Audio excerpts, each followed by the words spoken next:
Many people have heard this song and they associate it with joy. But the being that is Shurmer has a lot more to him than simply being a random bug. He isn't just a pilgrim, and in today's video we're going to be discussing everything to do with that.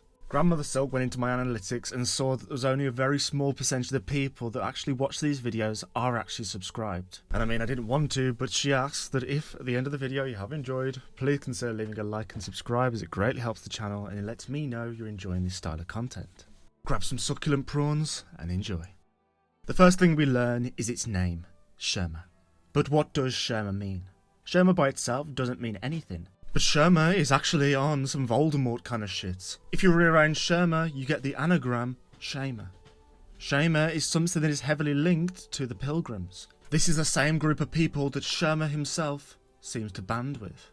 He claims he is one, but that is obviously not true, which is further proven by stuff later in the video. The moniker of Shamer is seen time and time again throughout his quest. Throughout Shurmer's quest line, he'll randomly stop at intervals and see downed pilgrims, ones that have been wounded. Instead of trying to help them, he will clang his bells in front of their face. These pilgrims are on a pilgrimage, and yet they have been wounded. There is no greater shame. Their journey towards the citadel has been halted, and this is where Shurmer comes along.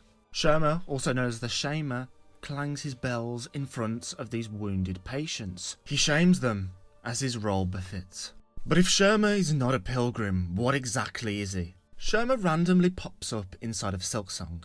There is no introduction to why or how he got there, only that he's on a pilgrimage just like the other pilgrims. This is a perfect cover for who is going to doubt him. There are so many pilgrims. To understand where he comes from, we first need to talk to him more, and dissect what he uses and what he wears. Shurmer strikes what he calls a lucky chime. He mentions how in this kingdom, even bone can be moved by music. There are multiple things to unpack here. First of all, this is a slip-up of the Shamer. Just how is anyone going to know that you need specific song to open up the gates of the citadel? And make no mistake, this is a reference to the Great Gate. There is only a few places inside of Farloom that actually open up with song, and that Great Gate is one of them. Also the destination of the pilgrims, aka Shurmer. And it is very, very specific songs.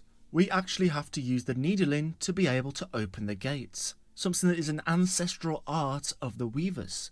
Just what kind of power does Shurmer have? This power is further proven when he opens up this bone gate all by himself with the power of song. If we go to the other side, this gate actually has a lock on it, meaning Shurmer opened this with sheer power.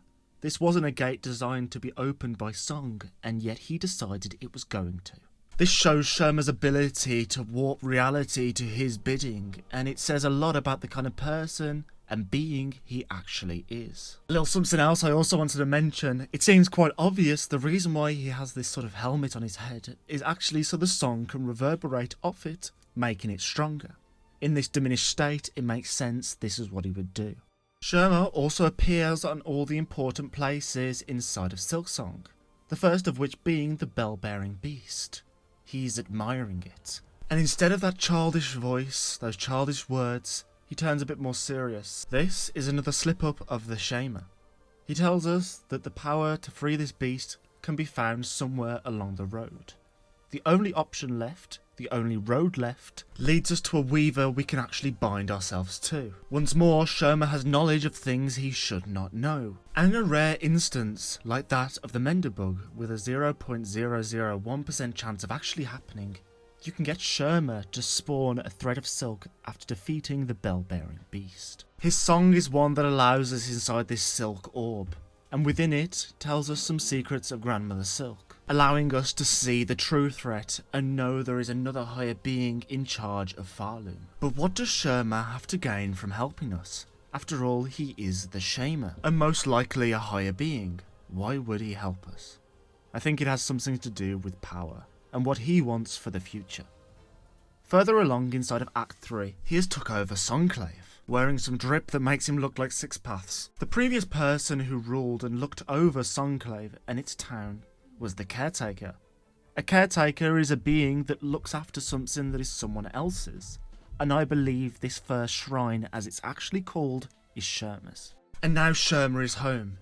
he has lost much of his power, being reduced to this small form, but once more he is at the base of one of his powers, song, and a bell that can reach to all pilgrims. And this is where the manipulation of the Shurmer comes into play. He has tricked everyone into believing he is simply a pilgrim, and he now takes the mantle of their leader. As the game progresses, more and more people begin to join Songclave, and a lot of these bugs become disillusioned with the Citadel, with Grandmother Silk and all it represents, the dread, the horror, and they begin to stick together. And who is leading those people? Shurmer. Shurmer is now the one in control of a vast number of people. If he decided to do something dire, they would definitely follow. After acquiring the Everbloom, Shurmer says this: "My hopes go with you, Red Maiden. They will follow you into the deepest darkness and beyond. And with this power, we are able to slay the Lost Lace. We are able to reclaim Farloom and allow it once more to be peaceful. But is it? Everything points to Shurmer being a higher being. Who's to say he won't usurp the throne? Who's to say this wasn't all one big ploy to get rid of Grandmother Silk, to get rid of the Void?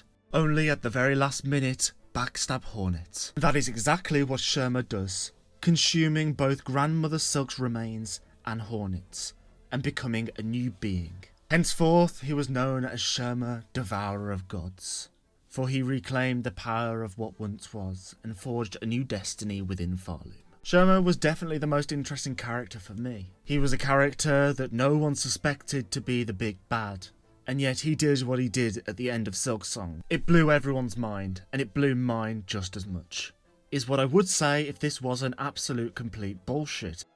Anyway, yeah, I really hope you did enjoy this video. If you did, please consider leaving a like and subscribe, or Grandmother Silk will thread me with tons of string and basically fuck my shit up. Anyway, please friends, don't you dare go hollow, and may you find your worth in the waking world. See you on the next one, and goodbye.